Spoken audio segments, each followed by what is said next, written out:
Okay, good evening, and thank you for joining me. Tonight's Shiur is a Parsha Shiur. This week we would have been learning a shul. Even we're not learning a shul, it's still the weekly Parsha, Parshat Emor, which really has two major themes. The first half of the Parsha deals with the laws regarding the Kohanim, about the level of sanctity and ritual purity they had to maintain, meaning who they could and couldn't marry, who they could and couldn't go and bury and make themselves ritually impure, the various laws, strict laws about the personality, about the physical physique, everything about the Kohanim, moving on from the blemishes which sort of disqualify Kohen, we talk about the blemishes which disqualify a karban, a sacrifice, and then the second half of the Parsha, the second theme of Parsha's Emor, is all the Chagim. It's the major Parsha of the Chagim, which we learn on each and every Yom Tov, detailing from Shabbat all the way through Sukkot, all the festivals throughout the year. Then appended to the end of the Parsha, which we're going to discuss today, not the two major themes of talking about the laws regarding the persona and qualifications and physique of the Kohanim, and not about the festivals, is this small Parsha where we talk about the lighting of the menorah, about some of the halacha of what could be brought on the Mizbeach, and then we have these verses. Chapter 24, verse 10, we read as follows. Vayetze ben Isha Yisraelis. And it's interesting here, we have a narrative, we have a story, one of only two occasions in the whole book of Leviticus, the whole of Vayikra, a very dry, some would say, a very legalistic, ritualistic type of book, which talks about the law, many laws, the ethics code of Kedoshim, and here we have only the second narrative episode of the whole book. So this, interesting how it is, it opens it up. This son of a Jewess, Isha Yisrael, the son of a Jewish woman, goes out. V'hu ben ish mitri. But he's unique because he's the son of an Egyptian man. So here there was a union between a Jewish woman, still in Egypt, and an Egyptian man. Whether it was consensual or non-consensual, we'll see. The so he goes out into the midst of the people of Israel, and there are fights. An argument breaks out, a physical fight breaks out in the camp, between this son of a Jewess, the Ish HaYisraeli, and the Jewish man, another man in the camp, is involved in this fracas. And this argument leads this son of a Jewess, this man who has mixed lineage, Jewish mother but Egyptian father, he comes to take God's name, to express God's name explicitly, and he curses out God's name. They bring this blasphemer, the guy who's blasphemed God's name publicly, they bring him before Moshe. And again, an interesting detail is added in here. The name of this individual's mother is Shlomit, the daughter of Divri. He's from the tribe of Dan. And again, an important detail, that his tribal lineage is going after his mother, even though usually tribal lineage goes after one's father. And what do they do with this blasphemer? Again, a very unique episode in Torah literature. We don't have a prison system, so this is why it's unique. They place him in a cell, to get explicit direction for God to make it clear what they should do with him. Again, only the second episode we see there's a sort of a prison. The other one was a Makoshesh, the individual who started to desecrate Shabbat. What exactly his desecration was, there's a discussion amongst the commentators, and again, unclear what his punishment should be. They put him in the cell. Otherwise, Judaism doesn't really have an incarceration, at least biblically. But biblically, the truth is there is some type of incarceration system used sort of when the strict letter of the law doesn't suffice. They aren't able to punish the person, perhaps they're missing one of the high bars of the biblical judicial system. Therefore, the rabbinic system has sort of catch-alls that there's ability to do a lesser punishment, possibly like locking someone up, and therefore dealing with them that way. So what happens? They're waiting for God's instruction. What should they do with this blasphemer? God speaks to Moshe saying, take out the blasphemer outside the camp. And that, again, here is another unique detail. The Those who were witness, again, we talked about it was in the middle of the camp. This wasn't in a private dwelling. This wasn't in the privacy of one's home. This was in the public sphere, in the public square. So therefore, there must have been those who are onlookers, those who witnessed it. Therefore, those who heard the blaspheming, they have to come forward, place their hands on this individual's head. And then there's a public stoning. Again, they pushed him off a building rather than it being, throwing stones. And then God says, furthermore, you shall say to the children of Israel, any individual who will curse his God, who will bear his sin, meaning a grave punishment for, even though it's only words, only quote-unquote words, blaspheming God carries with it a grave punishment. But okay, what is it? Those one who explicitly, you have to use an explicit name of God, not some type of pseudonym, but an explicit name of God, and he curses. Most humos, they have to die. They shall surely stone him, the entire congregation. Whether they are a stranger or a citizen, the one who takes God's name in vain, or one who blasphemes God's name, he shall die. So a few verses here, we have this episode placed in for the mix of the end of our Parsha.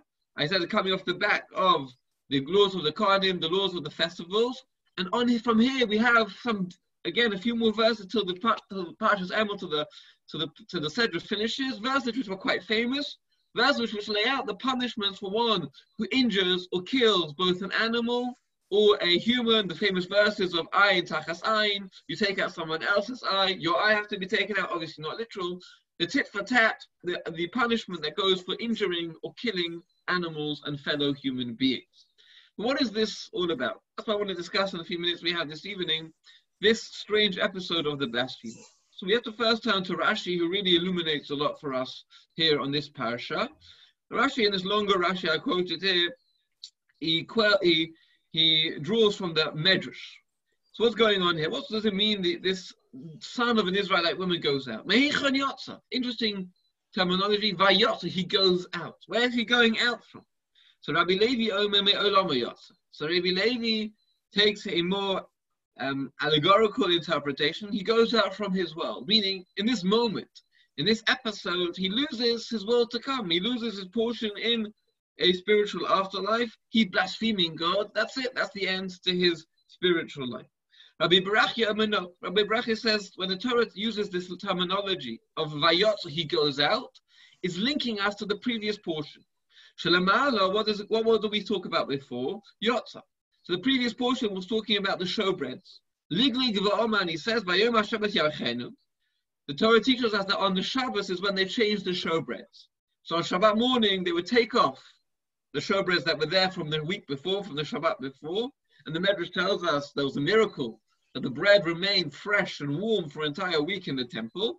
And on Shabbat morning, then they would divvy it up amongst that group of Kohanim, that grouping who were there serving the Bet HaMikdash that week, and they would change over on Shabbat, and then they would put on the new showbread. So that, what was this individual saying? Vayotza, meaning he was coming off the back of the previous parasha. That's why the Torah is linking these two portions. Isn't it the way of the king to eat fresh bread, warm bread on each and every day? Wait a minute. There could be an instance where these lechem aponim, the bread we're taking off, have been on the table in the temple for 9 days already. Why would that be the sacrifice? Why would that be what we offer up to God? 9-day-old bread. That's one interpretation, meaning it's a linkage between the two parsha, these two sections. He's mocking that which the previous portion had taught us. A third interpretation. Where was this individual going from? Why was he going out? He's going out from the court of Moshe. And he was found guilty. What was he found guilty on? So, because he came to establish his tent to live amongst the tribe of Dan. Remember, the Jewish encampment in the wilderness was arranged in a very particular orchestrated way. The tribes lived in a very arranged manner. And he wanted to live amongst the people of Dan.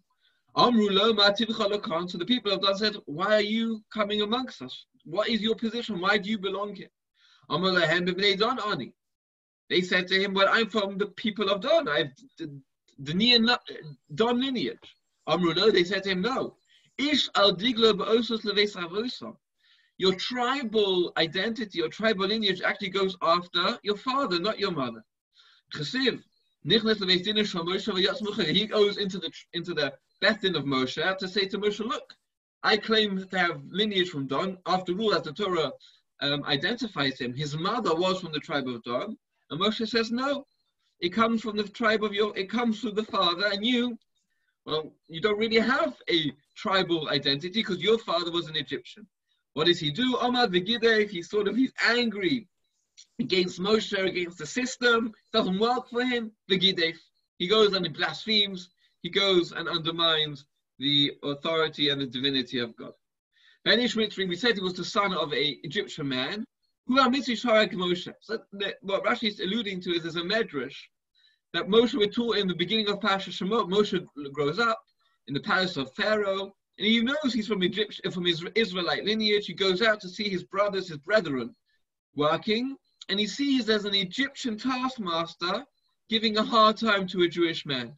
The Medrash tells us that basically this Egyptian taskmaster took fancy to a Jewish woman, and he forced this man out of his house one evening, and he slept with this Jewish woman, unbeknownst to her. Maybe she thought she was sleeping with her husband, and this Jewish man sort of understood what was going on here, and he was giving the Egyptian a hard time, and this Egyptian correspondingly was giving this Jewish man a hard time. As you can understand, this Jewish guy was getting in between this Egyptian and his lover, and that's who Moshe killed. Moshe, that Egyptian he killed. It wasn't without justice. Moshe, what the Torah, and he gets in trouble for it. That's what Pharaoh hauls Moshe in front of his, as the Medrash explains, hauls Moshe in front of his court, and then Moshe has to flee, and that's how he ends up in Midian. So Moshe kills this Egyptian because this Egyptian raped, or at least seduced, or tricked a Jewish woman to be with her sexually. But he did indeed convert. We're going to have to see in the Ramban explain why he needs to convert if he has a Jewish mother.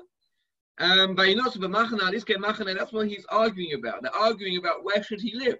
Meaning we read in the verses, he goes out and he's fighting with a Jewish man. What's he fighting about? He's fighting about property. Like whose right is it to live on this piece of the encampment? Okay.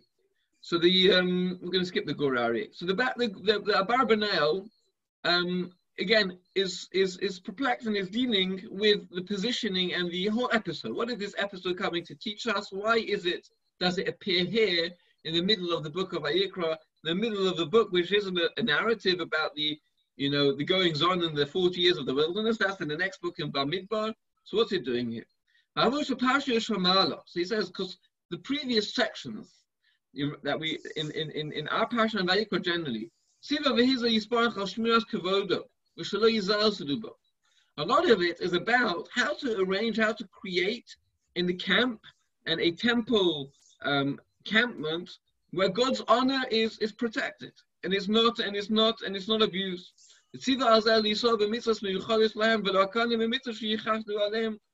So therefore we have the whole corpus of laws that apply to the Kohanim.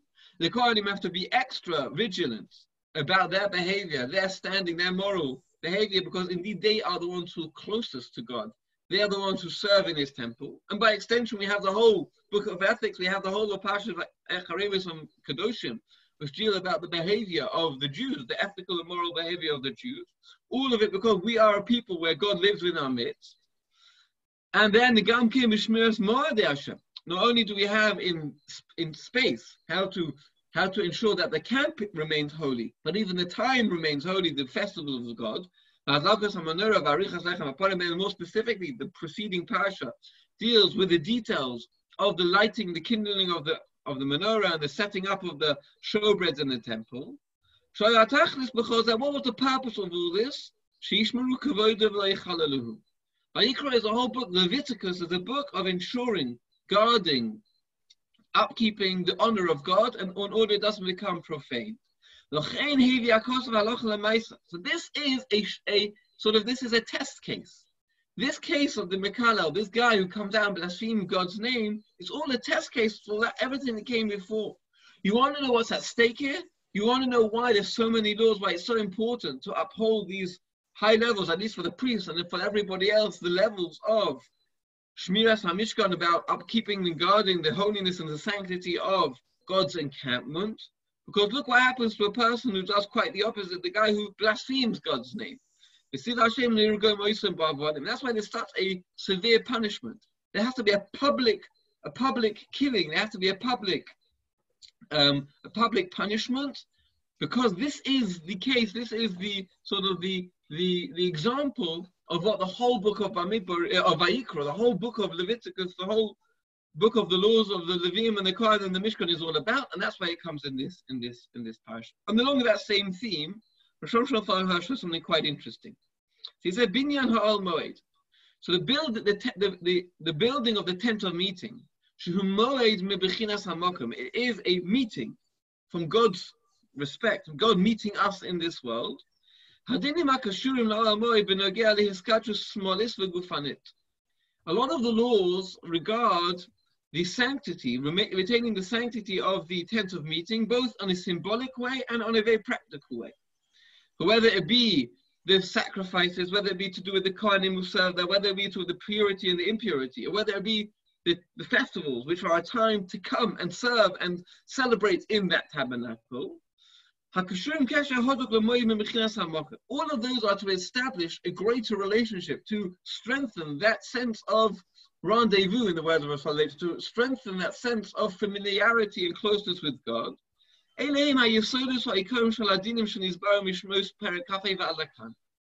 Rav Hirsch, that explains the various laws. All the laws we read about in this parsha, in Parshas Emor, are all, again, to establish this, to strengthen that, to create a framework for that relationship between us and God that comes to a sort of a zenith, that comes to a pinnacle in the tent of meeting, and specifically on the festivals. And he says, and this takes it a step further. In Shemos, in the middle of Shemos, just before we're instructed to build the tabernacle, we have Parshat Mishpatim. What are Parshat Mishpatim? The civil laws. The laws of lost item, the laws of slavery, the laws of stealing, the laws of borrowed objects. Why is that? What he calls Hilchot HaChavra, the societal laws, the laws that govern society. That precedes the building of the tabernacle.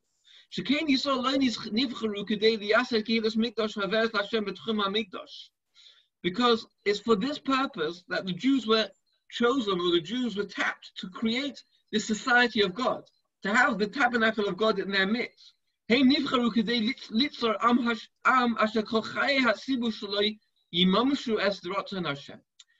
what Rav Hirsch is telling us, there's a close linkage between civil law and the laws to do with the temple. It's not that there's two realms.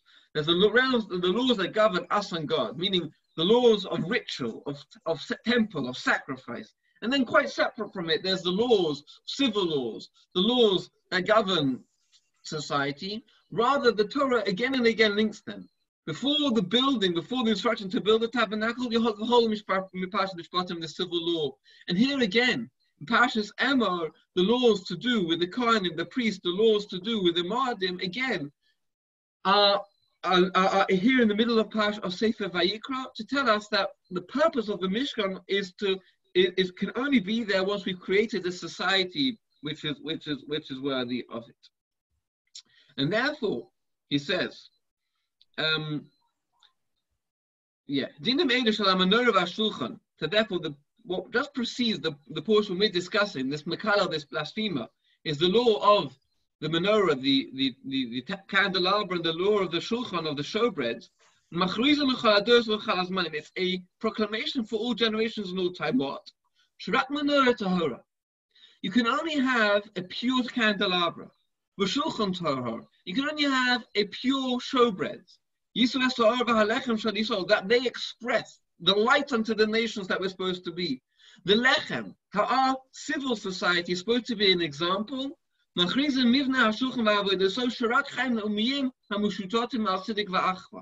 That can only be, we can only be a nation that is indeed spiritually, religiously a light unto the nations, an example to the nations, when indeed we embody a society that expresses justice and brotherhood.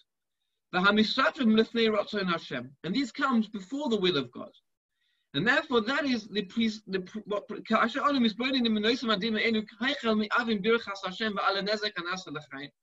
that explains now the continuation into this portion about the one who blasphemes the name of God, and the subsequent laws about harming, physical harming and injuring and murdering, whether it be animals or other people. Because and the next parsha, we go in next week, Parshas Bahar Mechukosai, we talk about the laws of the land, of overcharging, of redeeming the ancestral land and selling people's homes and not taking usury and the laws of slavery. In the words of Rav Hirsch, in all these laws, and whether it be the religious, spiritual laws, ritual laws of the Mikdash or the societal laws, there is a common theme.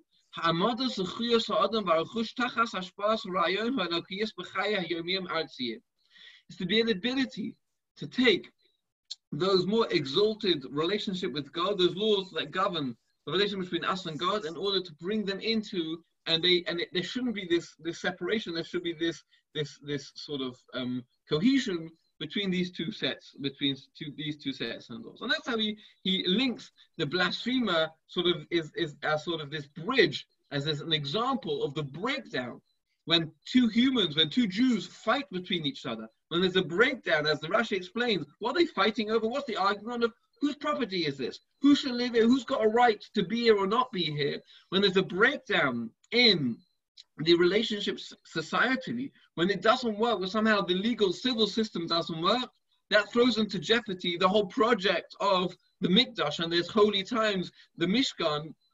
And as we'll see, it can descend even further into the following verses of physically injuring and even physically murdering other Jews. And that's actually something Rabbi Sachs has a beautiful piece in his Covenant Conversation. I think it's appropriate to quote him. Today one of the great rabbis of the generation passed away, from Nachum Rabinovitz. He actually was in London for about 10 or 15 years in the 70s and early 80s. He was the head of Jews College for a while. He preceded Rabbi Lord Sachs as the head of Jews College. He was really a huge halachist, a great Jewish leader. He was for the last 35 years the Rosh Yeshiva in Ma'ale Adumim. He heads the yeshiva in Ma'ale Adumim. Really one of the leading leading rabbis of the Da'ati Leumi, the religious Zionist community. He died today at the age of 92. And he's Rabbi Sachs is his teacher. And a lot of what Rabbi Sachs has is often from him, whether he quotes or not. So Rabbi Sachs says as follows: that if you think about it, this portion of the Mekala, the blasphemy, is actually what comes at right at the end of Parsha of the book of Leviticus, because the next week's portion begins with the words. Let me get them exactly. The portion takes its name from these words. The portion begins, God spoke to Moshe Bahar Sinai, at Mount Sinai, meaning whatever we read about in the next two parashas, which conclude the book of Vayikra, Bahar and Bechukosai, actually took place earlier at Har Sinai, when the Jews were still at the foot of Mount Sinai. Parsha Sefer Vayikra, the book of Vayikra, which takes place in the Ohel Moed, which takes place in the tent of meeting, indeed takes place later. You've lost the sound. Let me see what I can do. Can you hear now? Can everyone hear me? Yep. Danny, do you hear me? Why do people not hear me? I can hear you. Let me just stop the share for a second. We can hear you. It's Danny, Emor. Danny, can you hear me? Emma and Danny, can you hear me? Judith? I wants to tell you something about Rabbi Shmuley. I don't know if you mentioned Rabbi Rabinovich died today. You know, his grandson comes to our shul. Elon Julius. Yeah, you're right. I am aware. Yes. Elon Julius is a grandson of him. Dina was his daughter, his youngest daughter. Right, indeed. Yeah, right. So Rabbi Sachs says, if you think about it, actually this portion of the Mekala, of the blasphemer, is actually the very last episode in the book of Vayikra. And he wants to parallel it to the end of the book of Shemos. The end of the book of Shemos, as we know, is the conclusion, is the culmination of the completion of the tabernacle. And the tabernacle, as I already spoke about a few weeks ago, was a recreation of the universe, a creation 2.0. God creates a world of order, and human beings, through our sin, firstly, this Genesis, the beginning of Bereshit, we read about 3 sins. The sin of the Garden of Eden, of Adam and Eve not listening to God and eating from the fruit of the tree of knowledge. Then you have the sin of Cain and Abel, fratricide of killing of the first murder. And then you have the sin of the generation of the flood, when society descends into chaos, into real chaos, into murder and pillaging and stealing, and God has to wipe the face of the world. God creates a world of order. Humans create a world of chaos. The project of the Jewish people of giving of the Torah, and really more specifically the building of the Mishkan, the building of a tabernacle, is to create again that divine order, to create again that sacred order. And as Rabbi Sachs writes, that it's these sins at the beginning of the book of Bereshit really are the steps towards chaos. What seems as a minor sin, at the end of the day, what did Adam and Eve do that harmed? What did they do to harm anyone else? They ate from this tree of knowledge that God said not to. But yet, the fact they didn't listen, the offense against God quickly leads to an assault on human beings. First, an assault on one human being, Cain kills his brother Abel, and then an assault on human society at large with the generation of the flood, where there's anarchy, really Hobbesian existence, where there's no laws. Everyone just does what's okay in their own eyes. And the idea is that without a sacred order, without a sense of there's a objective morality, that if you don't listen to God, then what's to make you observe, what's to make you uphold the respect, the dignity, the law governing human interaction, governing a society. There's a slippery slope going from when there's no objective moral system, because there's no creator, there's no need to listen to a God, and therefore there's no societal order. Says Rabbi Sachs, that is what this episode at the end of the book of Leviticus is a warning against. Meaning we've built a Mishkan, we've built a new sacred order, and this is what all the laws, as one of the other commentators pointed out, the laws of Bar Mitzvah, specifically the laws of Emor, the detailed laws concerning a Kohanim, the high level of performance and of personal sanctity that they had to have, meaning to create a high level of sacred order. The more order there is, the more orderly society you can hope to create. This Makoshesh, this Mekala, this person who profanes God's name, we see from the episode itself, is the beginning of the breakdown of a societal order. So what happens is let's go back. Vayetze ben Isha, Israelis, the person goes out. What do you mean he goes out? As we saw, who is his lineage? His lineage is from a mixed marriage, meaning there's already been a breakdown of the sanctity of this Jewish woman being together with this non-Jewish man. That sanctity, this breakage of the sanctity of their Jewish identity. What's the next detail we read in the story? That a fight breaks out.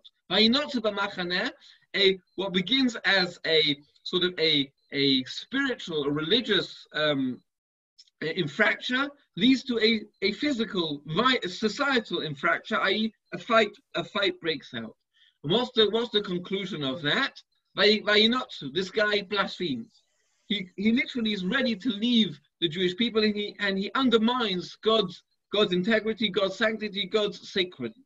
And what's the continuation of that? We don't have it. I didn't bring in the source sheet, but I guess the continuation is as we have the portion of Ayin Tachas Ayin, Shein Tachas Ayin, Nefesh Tachas Nefesh, the portion of what happens if someone goes ahead, and not is only the violence just a fisticuffs, the violence leads to physical injury or even the loss of human life. Again, this descending that was a warning the Mishkan is supposed to rectify the recreation of a sacred order that was broken down in the early chapters of Genesis, the breaking down from the disobedience of Adam and Eve to the word and the command from God, the breakdown in society till the violence that raged in the time of the flood. So too the Torah is warning us here, look what happens when you have a societal breakdown, when you haven't upheld the high level of the sacred order. You have a Mikal, someone who can take the name of God and blaspheme, goes directly against the whole project of the Mishkan, which is to bring the sanctity, to bring God's presence down amongst us. Therefore, the slippery slope, the easy, the quick, and the unfortunate outcome can be that when we disregard that sacred divine order, you end up with a society without any order. Again, linking to these ideas of the Abarbanel and the Shomrei Hirsch, a linkage between the spiritual and the laws and the whole enterprise and strictures and structure of the Mishkan and the Kohanim, and it cannot be divorced from the societal and the civil laws that they share. So hopefully we saw a few. We didn't see everything. We didn't see. Let me just